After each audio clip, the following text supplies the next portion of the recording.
Welcome to the Deep Dive. Today we're taking a deep dive into the captivating world of pearls.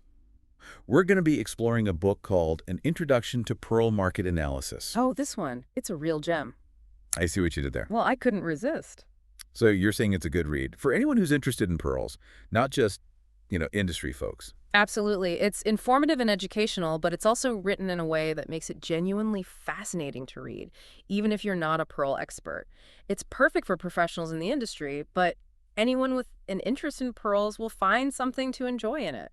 All right, so let's dive into this book. One of the first things it does is take us on a journey through the history of the pearl industry, from its humble beginnings all the way to the global phenomenon it is today. It starts way back, like ancient Rome, Cleopatra, Mark Antony, that whole thing. Yeah, what about that story about Cleopatra dissolving a pearl in vinegar? True or just a tall tale? Well, that's the story, right? Supposedly, she did it to win a bet with Mark Antony, showing him just how much wealth she had at her disposal. The book mentions that the source for that story is Pliny the Elder, a Roman historian. Pliny the Elder. That's the one. But the book also points out that, well, let's just say Pliny wasn't always the most accurate historian. So maybe a little bit of embellishment going on there. Maybe just a tad. But even if the story is exaggerated, it goes to show just how long pearls have been prized for their beauty and value. They've captured the imagination for centuries. That they have. And speaking of pearls that command a high price, the book dives into a major turning point in the history of pearls. Kokichi Mikimoto and the invention of cultured pearls. Ah, yes, Mikimoto. He really revolutionized the industry, late 19th, early 20th century. A true visionary. This was a game changer, wasn't it? Mm-hmm. It meant the pearls weren't just these rare, treasures found by chance anymore. Exactly. Mikimoto's invention of cultured pearls meant that pearls could be cultivated, making them more accessible to a wider market. It was a scientific breakthrough, really. So instead of just hoping to stumble upon a perfect pearl, someone could actually create the conditions for them to grow. That's the idea. And what's interesting is that Mikimoto's cultured pearls weren't viewed as some kind of imitation or fake. They were a genuine marvel. So how do cultured pearls fit into the world of natural pearls? Like, is one better than the other? Well, it's important to understand the fundamental difference. Natural pearls, they form purely by chance. Some irritant like a grain of sand gets inside an oyster or a mussel, and the oyster or mussel reacts by coating that irritant with nacre layer upon layer, and voila, you have a natural pearl. Interesting. But cultured pearls, on the other hand, involve a little help from humans.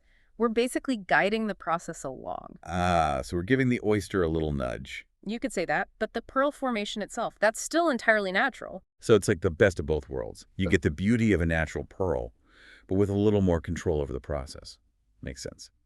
Okay, but before we get too deep into the pearl market, let's do a quick Pearls 101, to make sure everyone's up to speed on the basics. Pearls 101, I like that. What do we need to cover? Well, there are so many different types of pearls out there. Akoya, South Sea, Tahitian.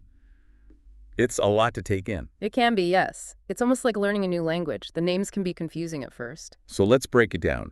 What are the key things someone needs to know about the different types of pearls?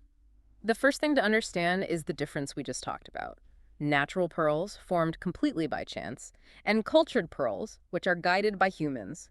But beyond that, when you hear names like Akoya, South Sea, Tahitian, those are referring to the specific type of oyster or mussel that produces the pearl. And that's important because... It's important because the type of oyster has a huge impact on the pearl's color, size, and overall look. Each type of oyster produces pearls with its own distinct characteristics. It's like with wine, right? You've got your different regions, your different grape varietals, and that affects the flavor of the wine. That's a great analogy. Each type of oyster has its own kind of terroir, you could say. Just like a wine's flavor is influenced by the soil, climate, and environment where the grapes are grown, a pearl's characteristics are determined by the type of oyster and the waters it lives in. That's fascinating. So, for example, what makes Akoya pearls different from South Sea pearls? Akoya pearls, mainly from Japan and China, are those classic white or cream-colored pearls. They're known for their perfect roundness and smooth, almost mirror-like luster. They're the kind of pearls that have that timeless elegance, very traditional. Okay, so Akoya, classic, elegant. What about South Sea pearls? South Sea pearls, often from places like Australia, Indonesia, and the Philippines, tend to be larger than Akoya pearls, and they're known for their stunning colors, often with golden or silvery hues. They have a luxurious, almost exotic feel to them. Ah, so South Sea pearls are the ones that really make a statement. You could say that. They're definitely eye-catching. And then you've got Tahitian pearls, often called black pearls, although they actually come in a range of dark iridescent colors, from deep blacks and grays to peacock greens and blues. So learning about pearl types is not just about memorizing a bunch of names. It's about understanding what makes each type unique and valuable. Exactly. And this knowledge is crucial not only for pearl enthusiasts, but for anyone involved in the pearl industry. Whether you're a wholesaler, retailer, exporter, even a pearl farmer, understanding the nuances of pearl types and how they fit into the market is essential. It makes sense. I mean, in any business, having that kind of in-depth knowledge helps you make informed decisions, especially in a global market like the pearl industry. Absolutely. It's about being able to discern quality, understand trends, and ultimately make smart choices. So the pearl market is a global affair, isn't it? The book really emphasizes that, It does. It highlights key regions around the world where pearls are either cultivated or traded. like Japan and China, right? Hmm. For Akoya pearls and freshwater pearls. Exactly. Japan has a long history of producing those beautiful Akoya pearls, and China is known for its freshwater pearls, which are becoming increasingly popular. Okay, and Australia for South Sea pearls. We mentioned those earlier. Right. Australia is a major player in the South Sea pearl market, known for producing some of the highest quality pearls in the world. What about Tahiti? They're known for those striking black pearls, right? Tahiti's a big one for black pearls, yes. They've really carved out a niche for themselves in the market, producing those uniquely colored and iridescent pearls. And the U.S. too. Where do we fit in? The U.S. plays a role too. They're not as well known for pearl cultivation, but they're a major consumer of pearls, so they have a significant impact on the global market. And Oceania too, they have some incredible pearl farms there. It's amazing, isn't it? This tiny little gem, and it has such a vast global footprint. It is. And within each of these regions, you've got major companies like Paspali, known for those really high-quality Australian South Sea pearls. Oh, Paspali, yes, they're one of the biggest names in the business. In Grace, Yeah. that's another one, right? Specializing in freshwater pearls. Grace, yes, they're doing incredible work with freshwater pearls, really pushing the boundaries of what's possible with those. This book sounds like it's offering a real behind-the-scenes look at the pearl industry. But even with all this information, I have to admit, part of me still sees pearls as, well, pretty objects. I know there's more to them than that, but they're so beautiful. I get it, and they are beautiful, no doubt about it. But there's so much more to them than just aesthetics. Oh, I believe that. So tell me, what else is there? There's a whole world of science behind pearls. Meticulous cultivation techniques, economics, all of that contributes to the allure of pearls. Okay, you've piqued my curiosity. Let's get into the science side of things. Where do we start? How about at the very beginning? How do these little gems even form? Perfect place to start. Take it away. Well, think about how an oyster makes its shell. It secretes this substance called nacre. It's that iridescent layered material that gives the shell its sheen.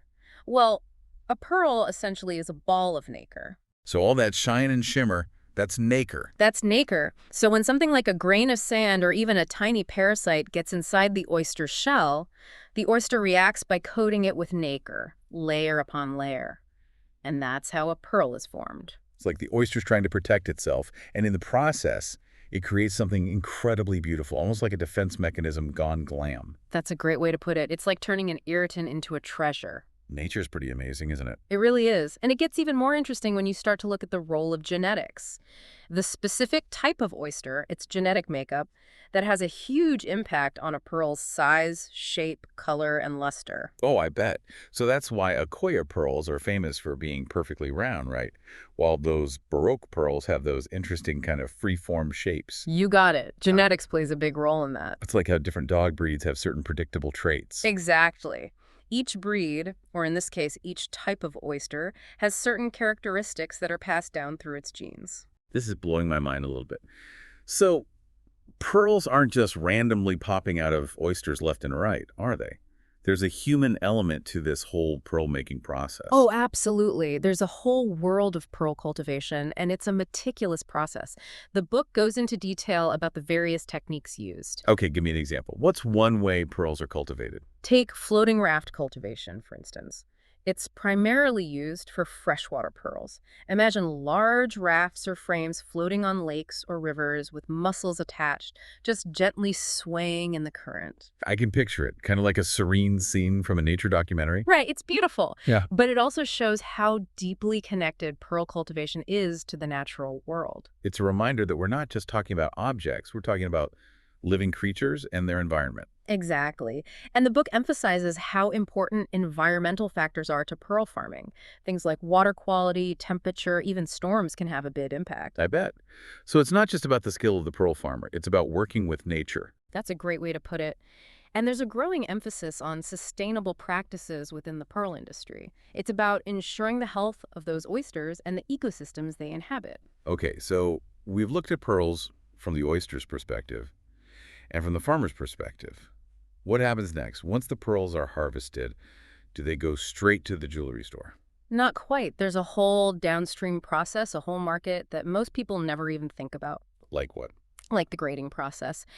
After pearls are harvested, experts carefully examine each one. They look at size, shape, color, luster, surface quality. It's a really meticulous process. Wow, so there's a lot that goes into determining a pearl's value. Oh, absolutely. And then there's the whole issue of authenticity. Remember those imitation pearls we talked about earlier?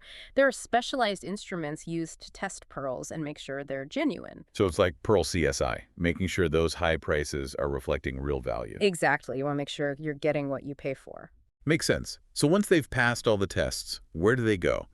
Is there one major hub for pearl trading, or is it more spread out?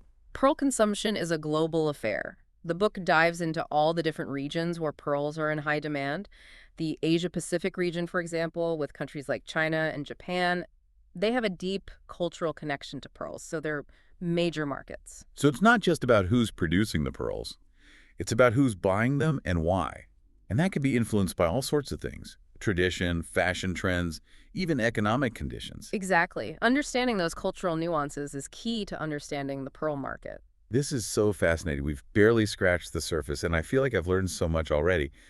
This book is really living up to its title as a deep dive into the world of pearls. It really is. And speaking of cultural connections, the book goes into how pearls have been interwoven with traditions and beliefs for centuries. Yeah, like they're more than just pretty baubles. They hold meaning. Exactly. In some cultures, pearls are seen as these symbols of purity, wisdom, even luck. I can see that. And in others, they represent wealth and status, like a visible sign of prosperity. Remember that story about Cleopatra we were talking about? It's kind of a classic example of that.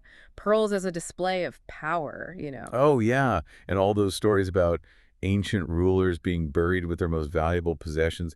And pearls were always among them. Like they wanted to take that wealth and status with them into the afterlife or something. It's fascinating, isn't it, how these objects from nature can hold such deep meaning for people across different cultures and time periods.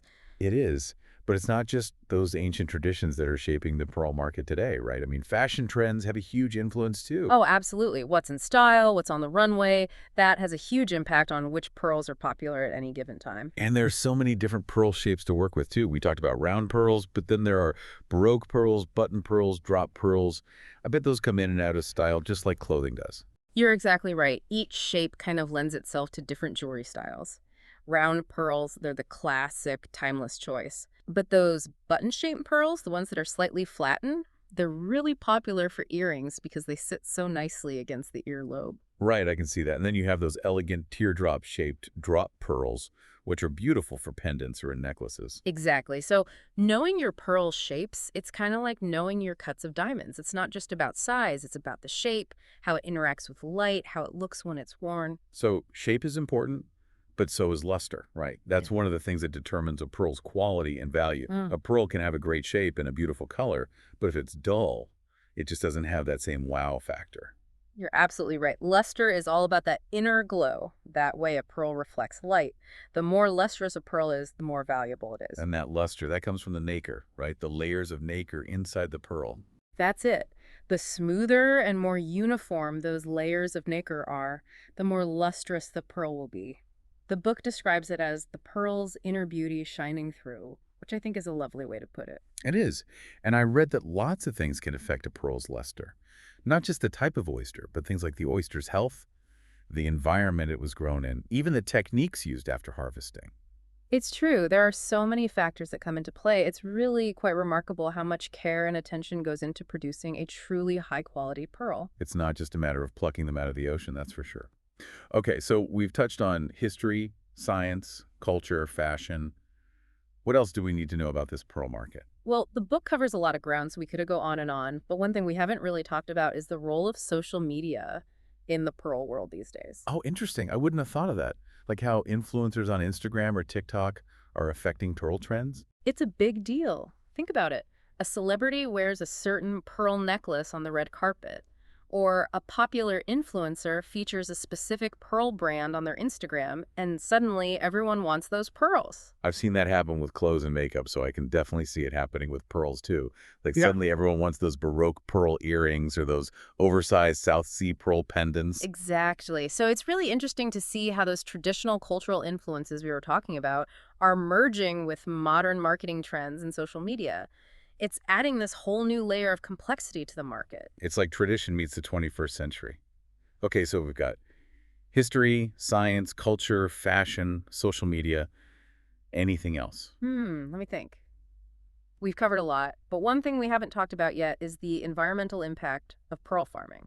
That's an important one. Like with any kind of aquaculture, there are concerns about pollution, habitat destruction, and the health of the ecosystem. Right, and the book doesn't shy away from those concerns. In fact, it emphasizes just how crucial sustainable pearl farming practices are. So things like responsible water management, making sure the oyster beds are healthy, minimizing waste. All of that. It even talks about some initiatives to restore damaged oyster habitats, promoting biodiversity in pearl farming areas. It's really encouraging to see that happening. That is good news.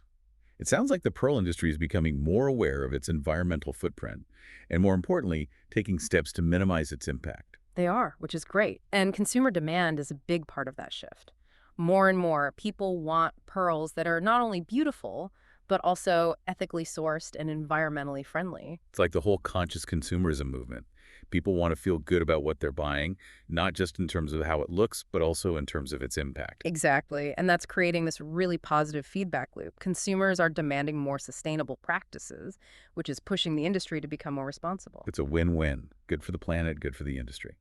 So we've talked about the beauty of pearls, the cultural significance, the science behind them, the environmental considerations. What about the economics? Ah, yes. The money side of things. The book delves into that as well, and it goes beyond just the price of pearls. Like what? What kind of economic factors does it explore? Well, it gets into the whole global supply chain, the different players involved, Hmm. the wholesalers, the retailers, and then there are all the factors that can influence pearl prices, like supply and demand, economic trends, even political events. This is where things get really They complex. do. It's a whole other level of the pearl world. So if our listeners are thinking about investing in pearls, this book would be a good place to start their research. Absolutely. This book is a great resource for anyone looking to understand the economic side of the pearl market.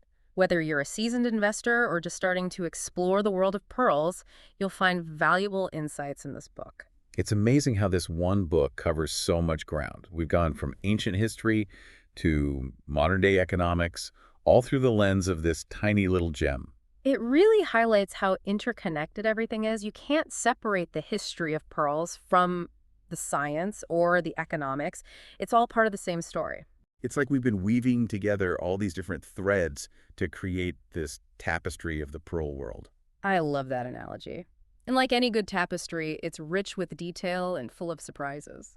So for our listeners who are feeling inspired by this deep dive, what would you say is the key takeaway? What's the one thing they should remember about the pearl market? I think the biggest takeaway is that pearls are so much more than just pretty objects. They represent this incredible intersection of nature, culture, and commerce. And understanding that intersection, that can make us more informed consumers, right?